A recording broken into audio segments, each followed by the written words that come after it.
Okay, so a few years ago, the internet blew up with the announcement that Bill Roper had moved to Disney. And every hardcore I knew went,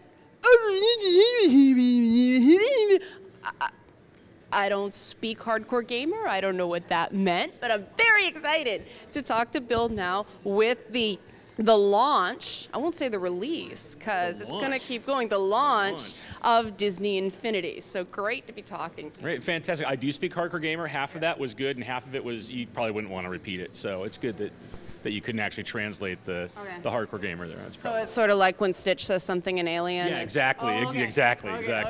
Okay, good. I know somebody who speaks hardcore gamer now. Now, I said launch because this thing, the concept on paper, every time I get a press release about it, it's like, they're crazy. I mean, this is big. And I don't think people right now get the sense of how big. So you're the guy to sell it. Tell them how big.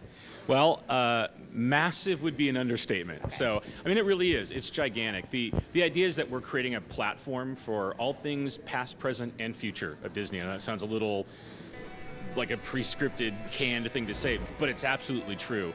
I think one of the huge benefits we have at the company is there's just so many characters and worlds and stories that are out there that spark your imagination, kind of ignite that kid in all of us. To be able to go through and say, we want to bring all of that into a single place for people to interact with it is daunting, but something that has been a fantastic challenge. And really, one of the things that I was very excited when I came to Disney. Originally I came to work on a lot of the Marvel stuff with Interactive. That's what drew me there. And so that rumor was true. Yeah, that rumor was true. That's the first thing I came and did. But then. I've had the opportunity over the last couple of years to do some more around the company and in our group, and Infinity was just like, I can't believe I'm going to get to be associated with this and work on this a little bit. This is just, it's crazy, and it's taking up more and more and more of my time. It is a massive undertaking. I mean, in the game, just when it launches, it's got 6 different play sets. Each of those is an entire game in and of itself. And then the toy box, which is this just central expression of creativity and imagination, where we actually can take all these disparate characters and worlds and put them together in one place. And let, I think for the first time ever, people kind of be their own storytellers in the Disney universe. Now, you were a voice guy from way back. So when you went to Disney, it was like, cool, or was it more of a respectful trepidation of this is big now? A little of both. Definitely there's geeky elements, and I never get away from those. At times I have to remind myself, like, oh, right, I'm supposed to be here. I shouldn't be absolutely freaking out. I'm going to get 10 minutes with John Lasseter, but it still freaks me out because he's amazing. Yeah, he's incredible. And I think just the day-to-day, the talent that we get to work with is a little bit staggering. At the same time, that just unlocks so much potential. Like, there's just so much we get to do, and people we get to work with. And for example, if we're working on the Cars playset, we're not just out there in a bubble. We're working day to day with the script writers, with the creative minds behind it, with the art directors from Pixar that did that, that are there not only to just be the people saying, like, no, you can't do this, or yes, it's okay, but they'll say, like, hey, have you thought about this way, or this is how we should do that. I remember even on the marketing side, we had a spot where we were going to have Mater come in and kind of flirt with the tram from the parks, right? Because he was like, oh, hey, how's it going? He was going to have this little, like, fun little goofy flirty thing, and then they said, oh no, Mater has a girlfriend. He's got Holly, so you can't. And we're like, okay, right, of course. Like, so, and I think that just like that kind of constant back and forth lets us, in every aspect, make things that are true to the characters, true to the worlds, and are just super fun. And so I think we've maintained that connection on no matter what it is, whether it's animation or live action or film or through Disney Channel or even the ESPN integrations we've done. We get to reach out to all these great different parts of the company and then find a really fun way that's true to where they come from and integrate it into the game. So that was an enjoyable challenge for you, the continuity, because you're going from Marvel, where Wolverine's in 9 comics, to Disney, where no, Mater can't even flirt with somebody if he's got a girlfriend. Did you like that, or was it like Wolverine's in 9 comics, guys, just stretch? I think it's it's a little of both. I mean, there are definitely times we pushed, where we were like, oh, but come on, we should do that. But ultimately, and it's a goal, top to bottom for us, is that we want to have that respect for these characters and these worlds that have been built, and really for us, I think where it came from is initially when the idea was pitched to Pixar, because it started with some Pixar properties. John Blackburn, who's the head of the studio at Avalanche in Salt Lake, went in, had a meeting, got about one of those 5 to 10 minute blocks with John Lasseter that we all covet so much when we get them, and said, hey, we got this idea, and it was very high level, very broad, and John was like, no, it doesn't sound good. Was not interested to start with. He said, why would Sully, who's 12 feet tall, be with Buzz Lightyear someplace who's 8 inches high? It makes no sense. They're from different worlds. They're different, and it's true. It's how they think about it. I mean, the monsters specifically don't come into the human world because they're toxic. How could you have them running around with Mr. Incredible? Which, by the way, isn't even the same universe. So, like, okay, well, we know it'd be fun and cool. And for us, it was like, well, it's like when kids have toys and they dump them out, right? And no one goes in their living room and says, there's no IP police that goes, no, you can't do that thing. So we're like, how do we simulate that? And what it came around to was like, well, if they're not the characters, but they're toys of those characters, then we can have some differences and we can play with their sizes, how big they are. And I think that the thing that ended up actually selling it, part of it was that was the conceit. Okay, they're all toys, they're not the real characters, it's not really Sully, it's a toy of Sully. Okay, that helped. But then it was coming up with a visual language across all of these different franchises where they now looked like they all belonged together. It all made sense. And there was it's kind of a singular piece of concept art a few months later that we came in and said, this is what it feels like. And it showed like Mr. Incredible riding on top of Lightning McQueen while Rex from Toy Story's in the back like a giant Godzilla character. And it was just this really fun, high action moment of somebody building their own story in the toy box. And I think that, I think that was really the moment where then that was back again in front of Lasseter. He's like, okay, now you guys have answered the question why. Okay. And that's the important, like, why are they together? Why would this work?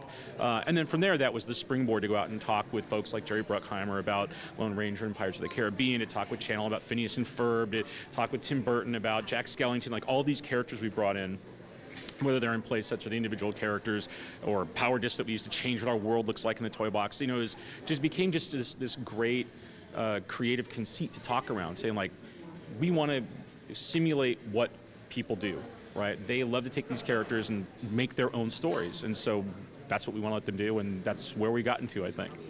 Now, the character selection for the first 2 series, was it because it was originally a Pixar idea that it's so Pixar heavy, or is it just because, like you said, the cohesive world, it was easier to take the Pixar brand and make them all unified because the similarities pre-existed?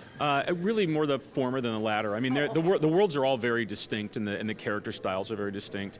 I think that it's because originally Avalanche had done a couple of games for Pixar. They'd done the Cars 2 game, and they'd done Toy Story 3, the video game, which actually had the kind of the kernel, the genesis of that toy box idea in it. There was this Woody's Roundup area where it was a little town, you could like move stuff around and customize a little bit, and had a few toys to play with. And the thing that was cool about that is the next idea that Avalanche was going to do was actually going to be a Buzz Lightyear story. So a new original story that was with the space, you were all going to be Star Rangers and Star Patrol and running around with Buzz Lightyear.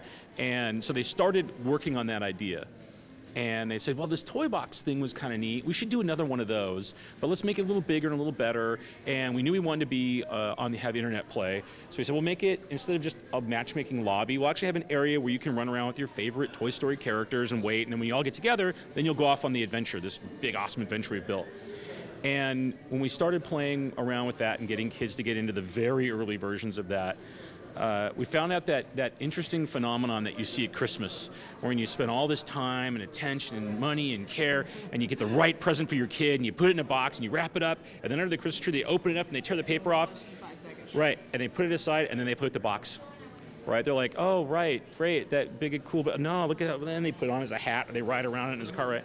And that's what we found were happening. Kids are just playing in this lobby area, running around, throwing Pixar balls at each other, and this whole thing.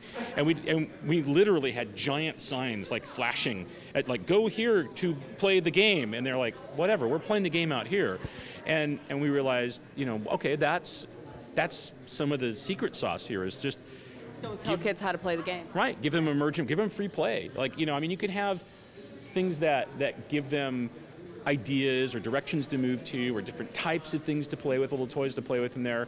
And we have some directed play in the toy box itself, but there is pretty much that line where if you go into one of the play sets, you are getting open world, mission-based, which you'd think of as more stock gameplay, though in very different ways. Incredibles is like a summer blockbuster film, Cars is racing and stunts, Monsters is like scaring and pranks and a lot of stealth elements, and so each of the playsets have their own true to property but distinct gameplay mechanics and ideas. But then when you put them all together in a toy box, each time you bring those characters and those playset ideas in, it just keeps expanding and expanding and expanding what you get to do in there. More toys for you to play with in there. I think if you go and kind of collect all the toys just by playing the game through gameplay, not the figures, but like little toys in the world, like stunt ramps and building blocks and things, there's like over 1,200 that you can get. It's crazy.